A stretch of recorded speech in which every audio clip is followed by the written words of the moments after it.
کہ مشکل ہو، پریشانی ہو، تکلیف ہو، دنیا والوں سے نہ مانگے۔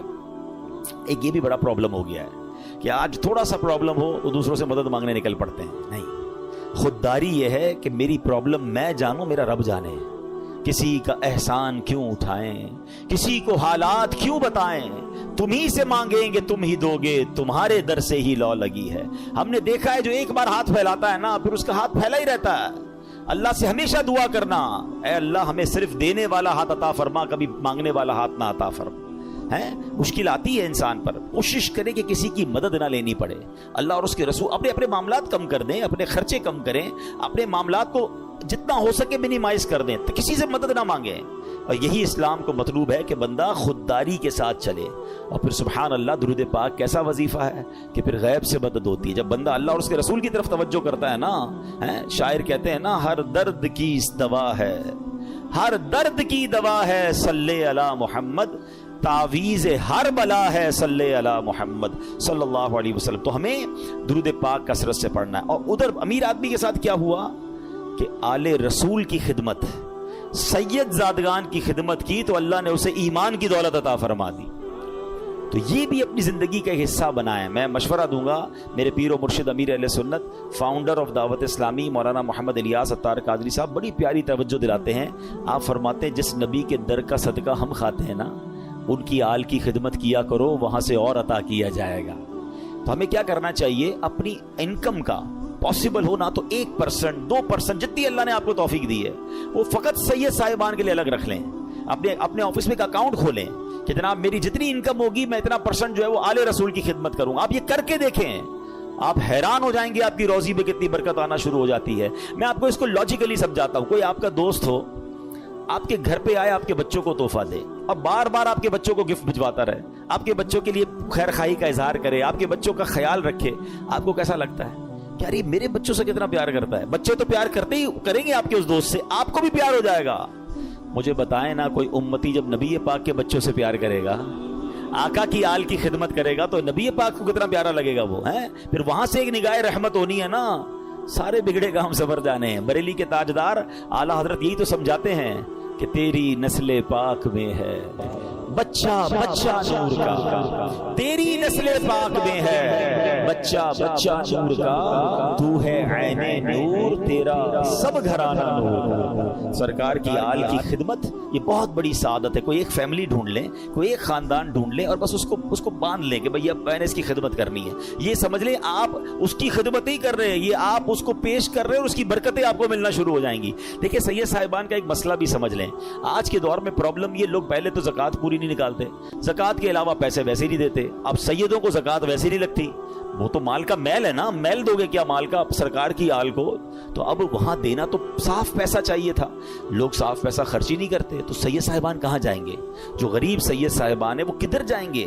ہمیں یہ خیال رکھنا ہوگا کہ جیسے میرے بچے ہیں نا، یہ میرے آقا علیہ الصلوۃ والسلام کی اولاد ہے، یہ ان کی نسل میں سے ہیں، تو جس طرح اپنے بچوں کا خیال رکھتے ہو، ایسے کوئی ایک فیملی، کوئی ایک بچے جو ہیں، کچھ بچے سید فیملی کے اپنے ذمے لے لیں اور پھر آپ دیکھیں انشاءاللہ۔ اور آپ غور کریں گے نا، آپ کو آس پاس ہی مل جائیں گے، بس ایسا نہیں ملیں گے، آپ تھوڑا سا غور کریں گے، ہو سکتا ہے آپ کے ملازمین میں سے ہی کوئی ہوں گے، آپ کے آس پاس پڑوسیوں میں سے کوئی سید فیملی نکل آئے گی۔ تو یہ خدمت کریں اور پھر دیکھیں کہ اس کی برکتیں کیسے نصیب ہوتی ہیں۔ اللہ پاک ہم سب کو آل رسول کا خدمتگار بنا دے۔ وہ پڑھتے ہو نا شجرے میں شعر، دو جہاں میں خادم آل رسول کر دو، جہاں میں خادم آل رسول اللہ کر، حضرت آل رسول مقتدا کے۔ ہاں، جس کو ادھر بھی نوکری آل رسول کی مل گئی نا، پنجتن کی غلامی ادھر مل گئی اور ادھر بھی نوکری مل گئی، اس سے اچھی کون سی نوکری ہے؟ نیازی صاحب لکھتے ہیں نا، مجھ پہ کتنا نیازی کرم ہو گیا، دنیا کہنے لگی پنجتن کا گدا، اس گھرانے کا جب سے میں نوکر ہوا، سب سے اچھی میری نوکری ہو گئی۔ آقا کی آل کا غلام بن جاؤں، ان کا نوکر بن جاؤں، اور کیا چاہیے؟ پھر دیکھو کیسا نوازتے ہیں انشاءاللہ۔ تو نیت کریں انشاءاللہ آل رسول کی خدمت کریں گے۔ درود پاک پڑھ لیجئے محبت کے ساتھ. صلو علی الحبیب اللہم صلی علی سیدنا و مولانا محمد عدد ما فی علم اللہ صلاۃ دائمۃ بدوام ملک اللہ. شیطان کتنا بڑا دشمن ہے.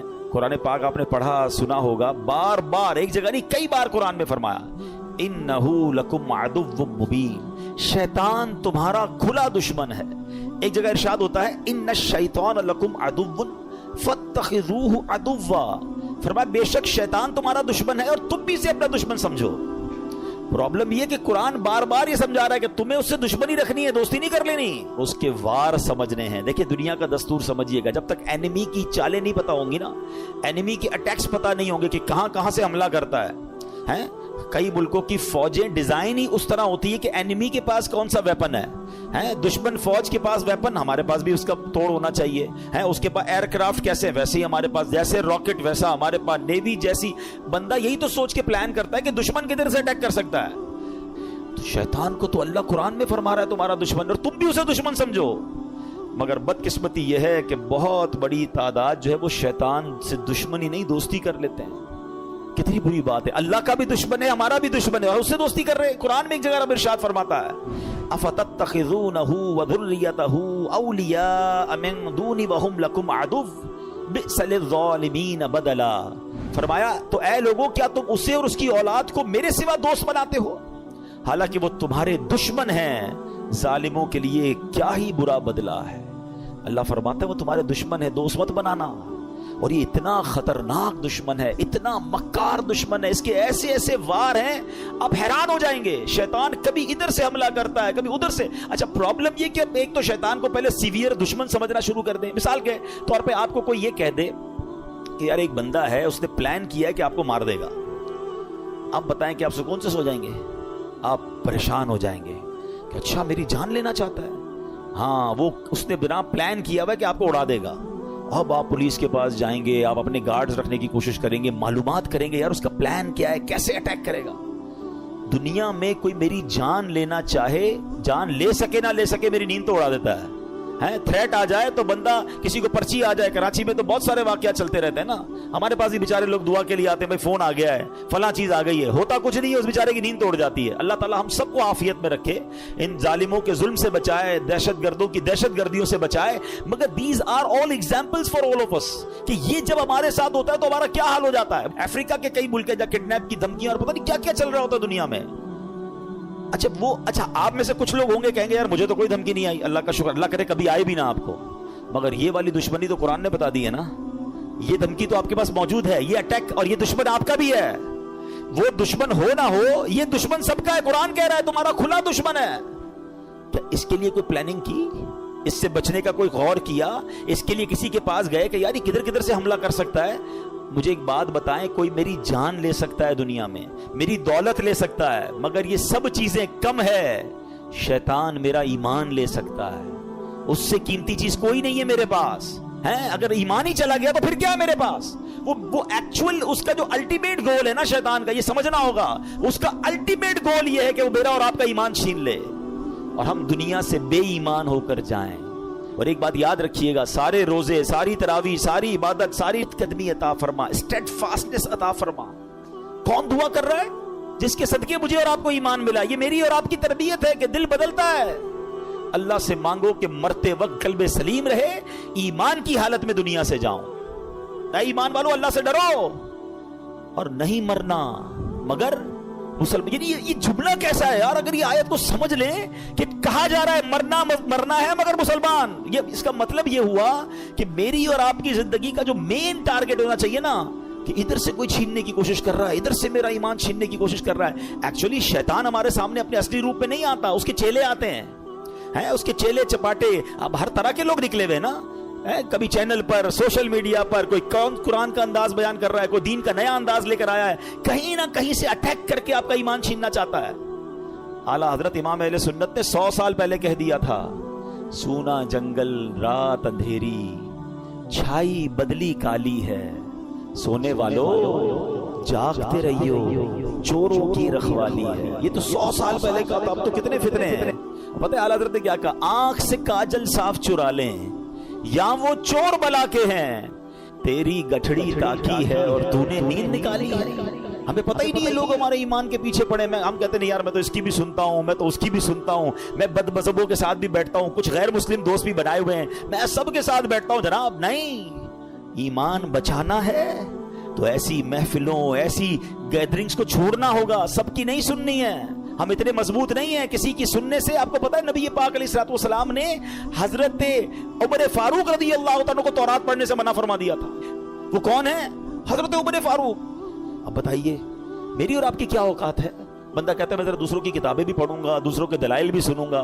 ارے پہلے مجھے اپنے دین کے بارے میں کچھ پتا نہیں ہے اور میں چلا سب کی باتیں سننے. تو ایمان بچانا ہے تو اس کی فکر کرنی ہے. اچھا اب میں آپ کو شیطان کے کچھ واقعات کے ذریعے سمجھاتا ہوں کہ کیسا مکار ہے, کیسا گیم کرتا ہے. ایک کتابوں میں لکھا برسیسا نامی ایک شخص تھا اور بہت بڑا عبادت گزار تھا. اس بندے نے 200 سال اللہ کی عبادت کی اور ایک بھی گناہ نہیں کیا.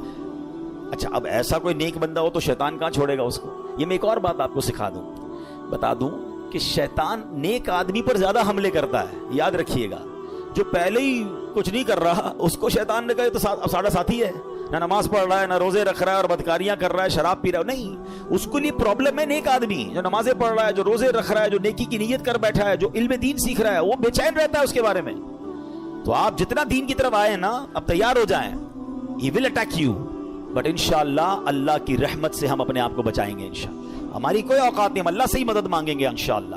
اور مانگتے رہا کرو رب سے مدد, کہ اللہ شیطان کے مقابلے میں میری مدد فرما, مجھے طاقت دے, مجھے قوت دے, اور اس مردود کے مقابلے میں مجھے کامیابی عطا فرما. ٹھیک ہے.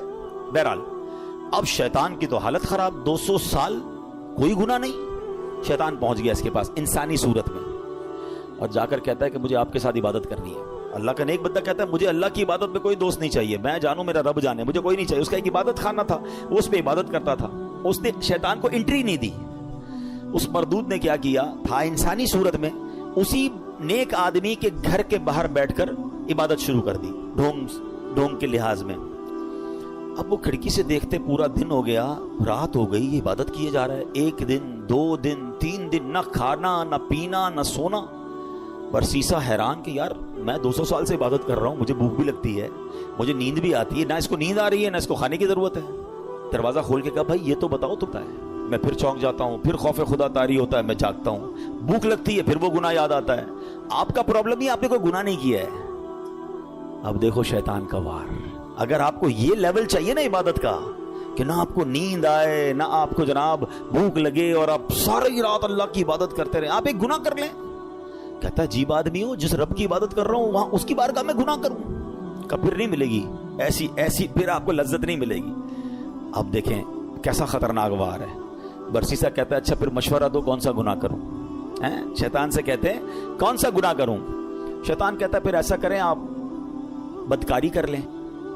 کہتا ہے خدا کا خوف کر, اتنا بڑا گناہ, زنا بدکاری میں کروں؟ نہیں میں نہیں کرتا. کہ پھر ایسا کریں قتل کر لیں. کہ کیسے آدمی ہو, میں کسی بندے کو مار دوں, قتل کروں؟ نہیں میں نہیں کرتا. اچھا پھر ایسا کریں شراب پی لیں. کہتے ہیں ہاں یہ تھوڑا چھوٹا گناہ لگ رہا ہے.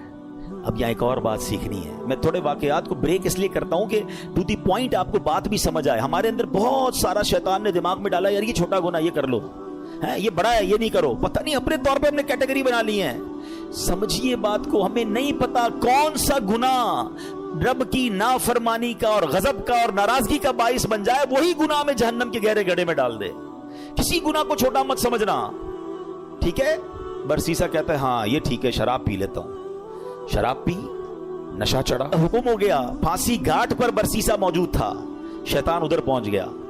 کہتا ہے ایک راستہ ہے میں تجھے بچا سکتا ہوں. کہ بدبخت تیری وجہ سے تو میں پھانسی میں پہنچ گیا, تو نے کہا گناہ کر لے, مجھ سے ایک نہیں 3 گناہ ہو گئے اور آپ پھانسی پھندے پر آ گئے. بولے میں بچا سکتا ہوں. بولو بتاؤ کیسے بچ سکتا ہوں. کہا تم ایسا کرو خدا کا انکار کرو اور مجھے سجدہ کر دو. برسیسا کی بدبختی دیکھیں, اس نے شیطان کو سجدہ کیا, خدا کا انکار کیا اور اسی وقت پھانسی پر اس کو لٹکا دیا گیا. کفر کی موت وہ مر گیا.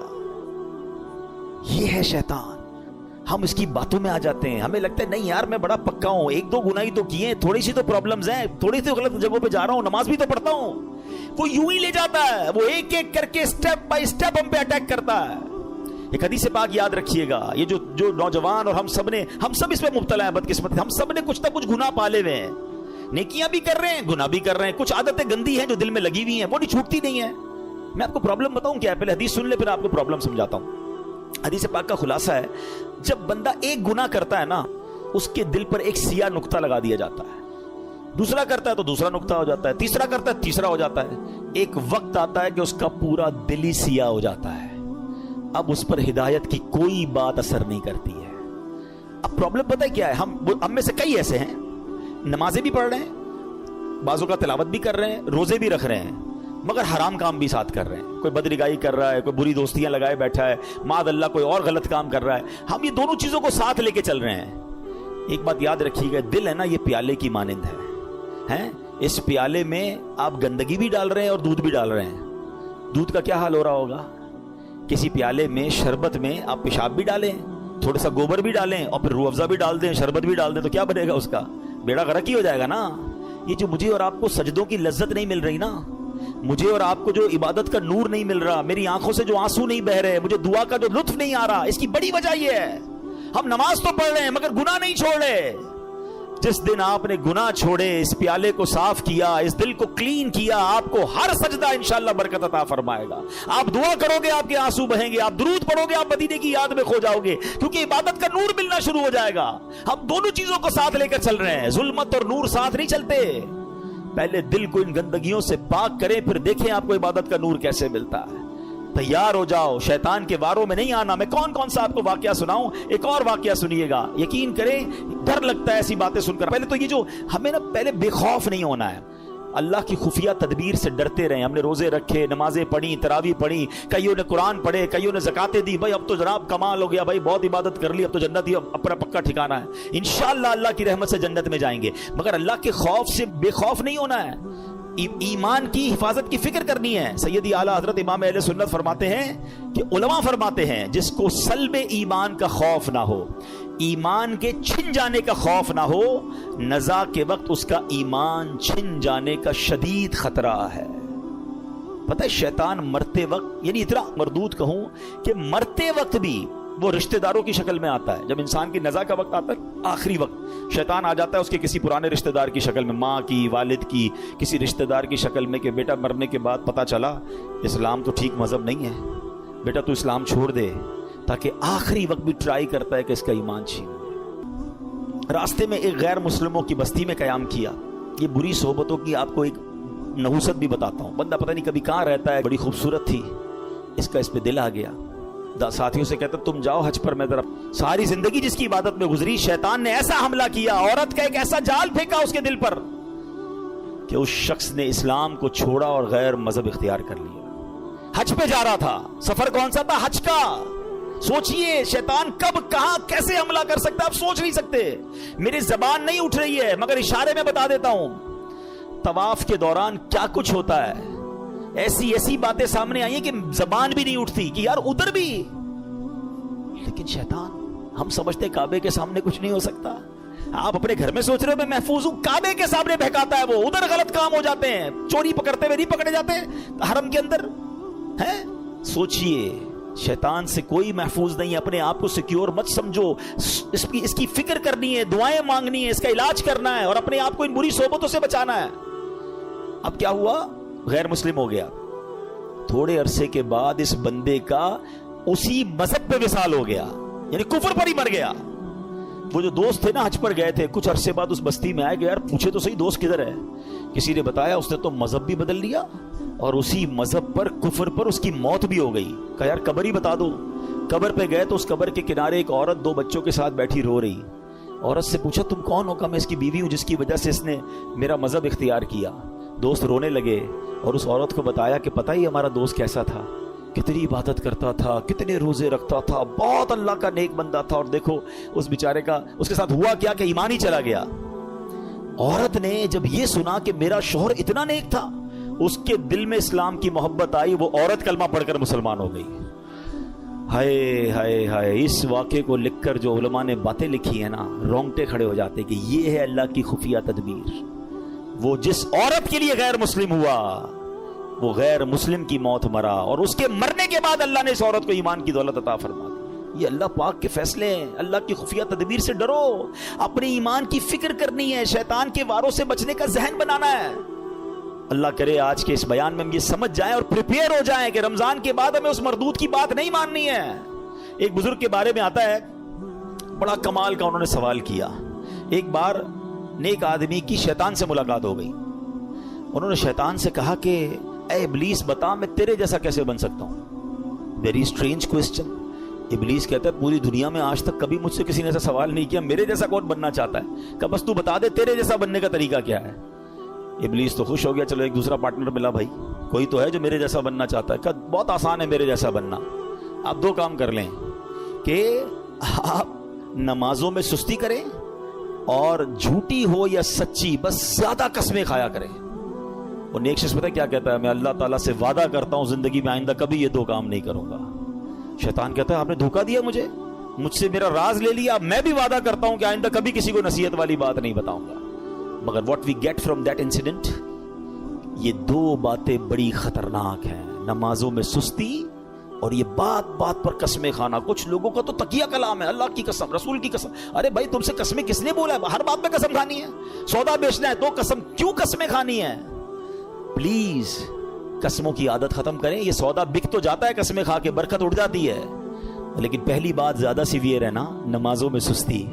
ہم زبان سے نہیں کہتے مگر ہم زبان حال سے پریکٹیکلی کیا میسج دے رہے ہوتے ہیں کہ اے شیطان جب تک تو بند تھا نا تب تک ہم اللہ کے بندے تھے, تب تک مسجدوں میں جاتے رہے. اب جب تیری باری ختم, اب تو چھوٹ کے آئے گا تو ہم اب تیری بات مانیں گے. کیا اس بار بھی ایسا پیغام دو گے؟ نیت کر لیں انشاءاللہ, کچھ بھی ہو جائے اس بار مسجد چھوڑ کے نہیں جائیں گے انشاءاللہ. نماز